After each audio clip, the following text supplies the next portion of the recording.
अम्मा बाद फ़ाऊज़ु बिल्लाहि मिनश शैतानिर रजीम बिस्मिल्लाहिर रहमानिर रहीम। साथ टीवी के मुअज़्ज़ज़ नाज़रीन, मैं हूँ सिकंदर अली।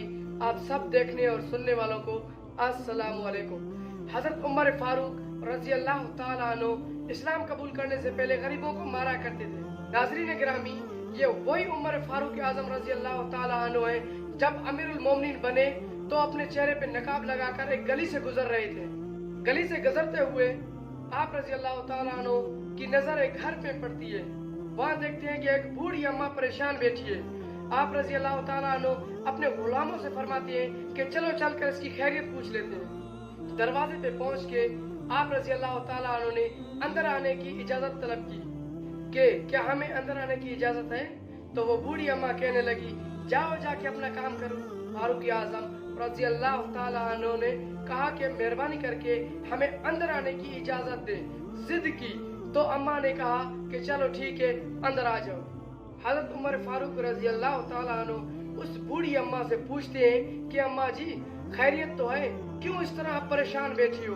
तो अम्मा कहने लगी कि उमर से मेरी बड़ी शिकायत है। एक तो हजरत उमर रज़ी अल्लाह ताला अन्हु के चेहरे पे निकाब था। वो अम्मा हजरत उमर रज़ी अल्लाह ताला अन्हु को पहचान न सकी। आप रज़ी अल्लाह ताला अन्हु अम्मा से पूछते हैं कि अम्मा जी उमर से तेरी क्या शिकायत है? बूढ़ी अम्मा कहने लगी कि 25 दीनार का कर्जा भी चढ़ गया है, बेवा भी हूँ, बे औलाद भी हूँ, बूढ़ी भी हूँ और 3 दिन से कुछ खाया भी नहीं है। उमर अमीरुल मोमिनीन है, उसने मेरा हाल तक न पूछा कि मैं किस हाल में हूँ। हजरत उमर रज़ी अल्लाह ताला अन्हु कहने लगे कि उमर को क्या पता कि तू किस हाल में है। वो बूढ़ी अम्मा बोलने लगी कि क्या कहा, उमर को पता नहीं? उमर को जाकर मेरा पैगाम दे दो कि हुकूमत को छोड़ दो, हुकूमत उसके हवाले करे जो गरीबों का पता रख सकता हो। ना इधर उधर की तू बात कर, ये बता कि काफिला क्यों लुटा। ना इधर उधर की तू बात कर, ये बता कि काफिला क्यों लुटा। मुझे राहजनों से गर्ज नहीं, तेरी राहबरी का सवाल है। जाके बोल दो, गरीबों की खबर नहीं रख सकता, हुकूमत करता है। आप रज़ी अल्लाह ताला अन्हु के गुलाम कहते हैं कि उमर दौड़ लगाकर घर की तरफ चल दिए। फारूक आजम रज़ी अल्लाह ताला अन्हु ने अपने घर से पक्का पकाया खाना 25 दीनार और 2 बोरी गंदम की अपने कंधों पे रख के घर से निकले। गुलाम कहता है कि हुजूर मुझे दें, मैं उठा लेता हूँ।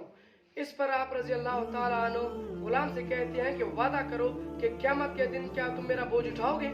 गुलाम कहने लगा कि हुजूर मैं नहीं उठा सकता। हजरत उमर फारूक रज़ी अल्लाह ताला अन्हु उस बूढ़ी अम्मा के घर पे पहुंचे।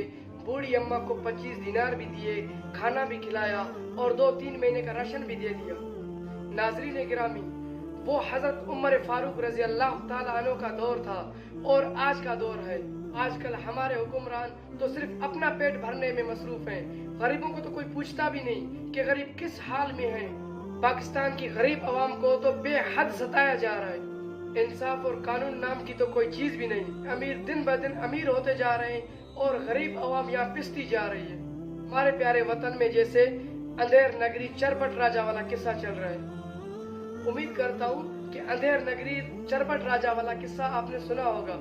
अगर आपने नहीं सुना तो मुझे कमेंट बॉक्स में बता दें, इंशाल्लाह मैं अगली वीडियो इस पे बनाऊंगा। पढ़ने से पहले हस्बे तौफीक हमारे चैनल पर नए आने वाले दोस्तों से गुजारिश है कि हमारे चैनल साथ टीवी को सब्सक्राइब करें, वीडियो को लाइक और शेयर करें। इसके बाद हजरत उमर फारूक रज़ी अल्लाह ताला अन्हु अम्मा जी के कदमों में बैठ गए और कहने लगे कि अब तो मेरी खातिर उमर को माफ कर दो।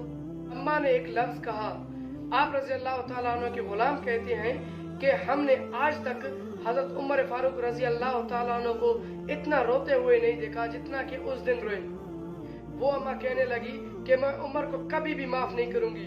मैं तो बूढ़ी हो चुकी हूँ, मेरा कभी भी बुलावा आ सकता है। जब मैं मरूंगी, मरने के बाद हजूर पाक सल्लल्लाहु अलैहि वसल्लम से मिलूंगी तो मैं उमर की शिकायत करूंगी कि ए मेरे महबूब पैगंबर सल्लल्लाहु अलैहि वसल्लम, मैं तो परेशान थी, बूढ़ी थी, कभी भी इसने मेरा हाल तक न पूछा। आप रज़ी अल्लाह ताला अन्हु के गुलाम कहने लगे कि हजरत उमर रज़ी अल्लाह ताला अन्हु इस तरह रोए जिस तरह बच्चा बिलक बिलक के रोता है। हजरत उमर फारूक रज़ी अल्लाह ताला अन्हु उस बूढ़ी अम्मा से कहते हैं कि अम्मा इस तरह न कर, उमर बड़ा कमजोर है। हुजूर पाक सल्लल्लाहु अलैहि वसल्लम से उमर की शिकायत न करना, अम्मा उमर बड़ा ही कमजोर है, हुजूर पाक सल्लल्लाहु अलैहि वसल्लम का सामना न कर सकेगा। حضرت عمر فاروق رضی اللہ تعالیٰ عنہ اس بوڑھی اماں سے منت کرنے لگے۔ منتیں کرنے کے بعد بوڑھی اماں نے کہا کہ چل ٹھیک ہے، تیری وجہ سے میں عمر کو معاف کرتی ہوں۔ حضرت فاروق اعظم رضی اللہ تعالیٰ عنہ بوڑھی اماں سے کہنے لگے کہ مجھے لکھ کر دے کہ میں نے عمر کو معاف کر دیا ہے۔ بوڑھی اماں کہتی ہے کہ تم لکھ کر دو، میں دستخط کرتی ہوں۔ حضرت عمر فاروق رضی اللہ تعالیٰ عنہ نے لکھا، فلاں بنت فلاں عمر سے ناراض تھی، پھر عمر نے راضی کر لیا۔ سبحان اللہ۔ اماں دستخط کرنے ہی لگی تھی کہ مولا علی شیر خدا اور حضرت عبداللہ بن مسعود آ گئے اور اندر آتے ہی کہنے لگے کہ عمر تم یہاں کھڑے ہو، ہم نے تجھے پورے مدینے میں ڈھونڈا، ملک شام سے کچھ سفیر ملنے آئے ہیں۔ یہ سب سننے کے بعد وہ بوڑھی اماں اٹھ کھڑی ہوئی اور کہنے لگی، ہائے یہ عمر تھا، میں تو عمر کے سامنے ہی کہتی رہی کہ میں عمر کو معاف نہیں کروں گی۔ حضرت عمر فاروق رضی اللہ تعالیٰ عنہ اماں سے کہنے لگے، نہ اماں نہ، تم اپنے وعدے پہ قائم رہو، تم اپنی جگہ ٹھیک تھی، لیکن اب تم دستخط کرو۔ اماں نے وہ خط دستخط کر کے حضرت عمر فاروق رضی اللہ تعالیٰ عنہ کے ہاتھ میں دے دیا، اور پھر حضرت عمر فاروق رضی اللہ تعالیٰ عنہ نے وہ خط بطور گواہ حضرت علی اور حضرت عبداللہ بن مسعود رضی اللہ تعالیٰ عنہ کو دستخط کرنے کے لیے دے دیا۔ دستخط کر دیے گئے۔ حضرت عمر فاروق رضی اللہ تعالیٰ عنہ نے وہ خط لپیٹ کر حضرت علی کے حوالے کر دیا۔